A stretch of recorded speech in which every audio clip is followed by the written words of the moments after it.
Hello friends, मैं Atlanta से doctor Rakesh Shah बोल रहा हूँ। आज हम बहुत इंपॉर्टेंट टॉपिक के बारे में बात करें कि भाई सबको कोरोना क्यों नहीं होता है। और जस्ट कोरोना की नहीं, कोई भी इन्फेक्शन की बात हो तो देखो, हम जब घूमते पूरे दिन में कितना खाना खाते हैं, सांस में कितने कीटाणु जाते हैं, अपने स्किन पे कितने रहते हैं, तो हमको ज़्यादा नहीं होता है कुछ। कभी कभी इन्फेक्शन हो जाता है लेकिन मोस्ट ऑफ द टाइम कुछ भी नहीं होता है। तो ऐसा क्यों? तो हमारी बॉडी कुदरत ने ऐसी बनाई है कि जिसकी वजह से वो सबको फाइट कर सकता है। तो ये जो आज पूरी जो वॉर जोन की स्टोरी में बताने जा रहा हूँ कि हमारे शरीर में कैसे वॉर जोन चलता है, बहुत इंटरेस्टिंग टॉपिक है। तो बहुत मजा आएगा आपको। ये सब देख के मालूम पड़ गया होगा कि मैं कुछ अलग ही तरीके से बताने वाला हूँ। तो लेट अस से कि ये कोरोना वायरस है। देख, आपको ये मालूम ही होगा, ये मेरा प्याज रखने वाला है। कोरोना वायरस में आरएनए होता है। तो आरएनए वो डुप्लीकेट करके पूरे सेल को खत्म करता है। तो इस तरह से वो सेल को, अपने बॉडी को नुकसान पहुंचाते हैं। उसके बारे में बात तो मैंने ऑलरेडी कर दी है। तो अभी इसको खत्म कैसे बॉडी करते हैं वो मैं बताने वाला हूँ। तो ये कोरोना वायरस बॉडी में आता है तो कैसे फाइट करते हैं। तो दो प्रकार की हमारी इम्यून सिस्टम होती है। एक को बोलते हैं हम इन्नेट और दूसरे को बोलते हैं एडाप्टिव। इन्नेट मीन्स कि वो जनरल होती है, उसकी कोई मेमोरी नहीं होती है और वो इंस्टेंट रिस्पॉन्स करती है, तो फर्स्ट रिस्पॉन्डर जैसा होता है। और जो एडाप्टिव होती है, ये वाली है इन्नेट है और ये वाली है एडाप्टिव है। तो इन्नेट इम्यून सिस्टम में तीन प्रकार की बैरियर्स होते हैं हमारे पास। एक तो फिजिकल बैरियर, जो हमारी स्किन है वो उसका सबसे बड़ा कंट्रीब्यूटर है कि जो अगर स्किन इंटेक है तो कुछ नहीं होने वाला है। फिर अदर फिजिकल बैरियर्स होते हैं, जैसे कि अपने नाक में बाल होते हैं तो वो अंदर कुछ भी जाने से रोकता है, तो वो अपना बैरियर है। फिर गले में भी आपको टॉन्सिल से सब कुछ है, तो वहां पे कुछ भी अगर गलत खाना खा लिया तो तुरंत आपको अटक जाएगा, आपको खांसी खानी पड़ेगी, तो उसकी वजह से बाहर निकल जाता है। फिर लंग में भी जो लाइनिंग होती है यहाँ पे, तो उसमें थोड़े बहुत बाल जैसा होता है, तो वो भी निकाल के आपको बलगम के रूप में से बाहर निकाल देते हैं। तो ये सब हो गई हमारी फिजिकल बैरियर हो गई। और हमारी जो आंख होती है तो कांस्टेंट ब्लिंकिंग होती है, तो वो उसको लिक्विड फॉर्म में रखती है, तो वो इन्फेक्शन को प्रिवेंट करती है, तो वो फिजिकल बैरियर हो गई। फिर केमिकल बैरियर कौन सी? तो जैसे स्टमक होता है, स्टमक में एसिड होता है, बराबर। तो कुछ भी खा लेते हैं लेकिन जो एसिड की वजह से जो भी बैक्टीरिया होते हैं वो खत्म हो जाते हैं। तो लेकिन आज मैं जो बात करने वाला हूँ वो तीसरी बात है कि सेल वाली जो हमारी इनेट इम्यूनिटी है वो कैसे काम करती है। फॉर एग्जाम्पल कि ये कोरोना वायरस अपने बॉडी में आया, तो उस गोल क्या है अपना कि भी इसको खत्म करना है, बराबर है, इसको खत्म करना है। तो खत्म कैसे करते थे? जैसे ही ये सेल में आया, ये हमारे रिलेटेड से कि लंग का एरिया है, तो लंग में आ गया, बराबर है।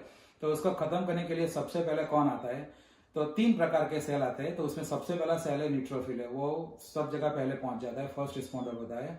तो डायरेक्टली वो दुश्मन से डील करता है, लेकिन वो इतना पावरफुल नहीं होता है क्योंकि उसके पास इतने सस्ते सरंजाम नहीं होते। लेकिन अपने से जो भी होता है वो करता है। वो कैसे इसको खत्म करता है? तो मैं आपको एग्जाम्पल दिखाता हूँ कि ये फॉर एग्जाम्पल अगर ये वायरस है, बैक्टीरिया है या कुछ भी है, तो उसको वो निगलने की कोशिश करता है, लेकिन उसके पास उसको निगलने के पकड़ने के लिए इतना सॉलिड कुछ होता नहीं है। तो क्या होता है कि निगलने की कोशिश करता है तो सब ऐसे ऐसे सरक जाता है, और कहीं को ऐसे पकड़ सकता है लेकिन कहीं सरक जाते हैं।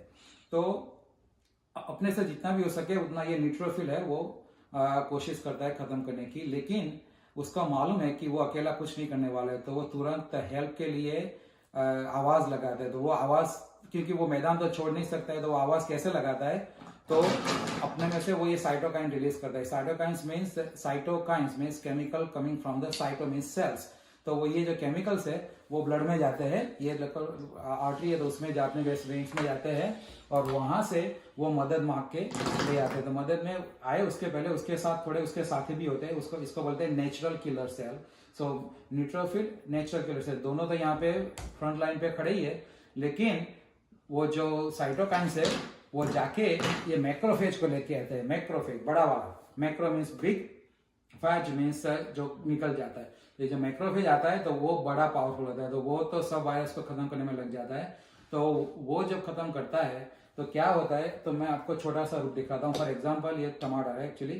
तो लेट्स से कि ये वायरस है और ये मैक्रोफेज है ना, वो ऐसे मुंह खोलता है और जो वायरस होता है उसको अपने में ले लेता है, फिर उसको पूरा स्क्वीज करके निकल जाता है। तो इसमें से आपने जो रस देखा तो उसमें से एंटीजन बाहर आते हैं। तो वो जो एंटीजन होते हैं, तो जो टमाटर लाल कलर का था तो मैंने ये एंटीजन लाल कलर का चूज किया, तो ऐसे उस पर चिपका देता है। तो ये जो मैक्रोफेज होते हैं तो कई मैक्रोफेज यहाँ पे फाइट चालू रखते हैं जो कोरोना से, लेकिन उसमें से थोड़े जो मैक्रोफेज है ना वो कमांड सेंटर पे जाते हैं। कमांड सेंटर में अपनी जो एडेप्टिव इम्यूनिटी है वहां पे आके, वो यहाँ पे आके दो प्रकार के सेल होते हैं, टी सेल और B cell. Okay, T for black जो है वो टी सेल और ये बी सेल। तो टी सेल को वो बोलते हैं कि भाई देखो ये कुछ नया आया है यहाँ पे, तो उसको हमने डील करना है, बराबर है। तो टी सेल उसको पहचानने की कोशिश करते, बोले कि यार ये कुछ नया है, पहले कभी देखा नहीं है। तो टी सेल तुरंत क्या करता है, ये जो मेमोरी जो मैक्रोफेज है उसको अभी बाजू में रखते हैं। तो टी सेल को अभी मालूम पड़ गया है कि ये वाला जो एंटीजन आया जो यहाँ से आया, वो उसको मालूम पड़ गया कि ये कुछ कोरोना कुछ नया है। तो ये जो टी सेल है वो टी सेल अपने दो उसमें रूपांतरित हो जाता है, CD4 टी सेल लाल वाला और CD8 टी सेल। ओके, तो ये जो CD4 वाला टी सेल है ना, तो उसको बोलता है कि भाई कुछ नया दुश्मन आया है तो आप जाके कुछ करो। तो ये जो CD4 टी सेल है वो जाके बी, ये ब्लू है तो B cell, B means bone marrow में बनता है, तो बी सेल को बोलता है कि भाई आप प्रोडक्शन चालू करो। किसका प्रोडक्शन? एंटीबॉडीज का। तो इसको जो एंटीजन होता है उसकी एंटीबॉडीज प्रोडक्शन करनी। तो एंटीबॉडीज होते हैं वो वाई शेप की होती है, ऐसे होती है।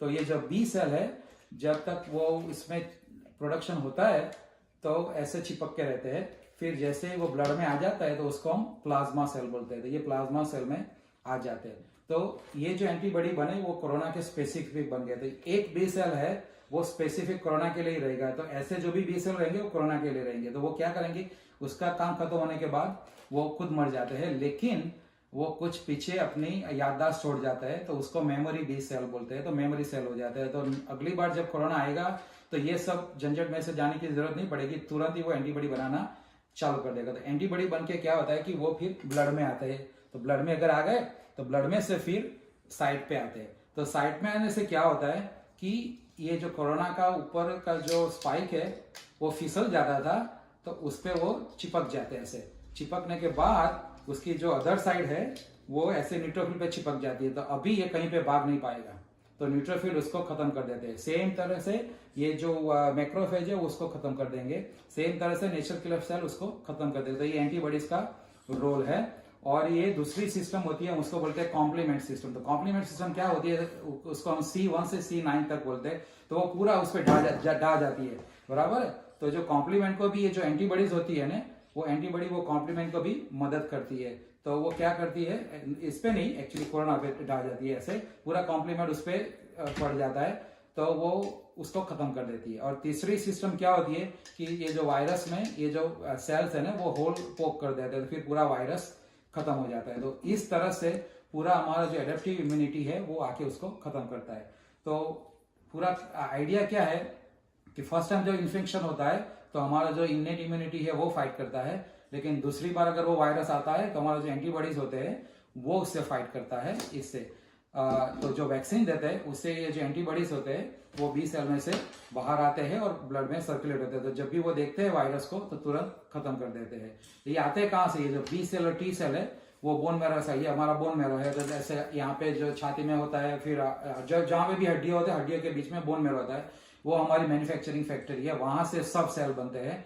तो जो बी सेल होते हैं वो वहां से बन के सीधा ब्लड में आ जाते हैं, और जो टी सेल होते हैं वो वहां से थाइमस में जाते हैं, और फिर वो वहां से सेकेंडरी लिम्फोइड सिस्टम में जाते हैं। वो स्प्लीन है हमारी, यहाँ पे स्प्लीन होती है, फिर यहाँ पे टॉन्सिल्स होती है, और स्टमक में भी लिम्फोइड टिश्यू होती है। तो वहां पे जाके वो एक्टिवेट होते हैं। एक्टिवेट मीन्स वो वहां पे बैठे रहते हैं, पुलिस की तरह वो पहरा देते हैं और देखते रहते कि कौन आया कौन आया कौन आया। यहाँ पे उनका पूरा बचपन वहां पे गुजर गया, बोन मैरो और थाइमस में बचपन तो हो गया, लेकिन फिर उनका जो जॉब का टाइम आ गया कि वो जॉब पे लग जाते हैं, तो वो स्प्लीन में जाके बैठ जाते हैं, या फिर यहाँ पे टॉन्सिल में बैठ जाते हैं, या गट में बैठ जाते हैं।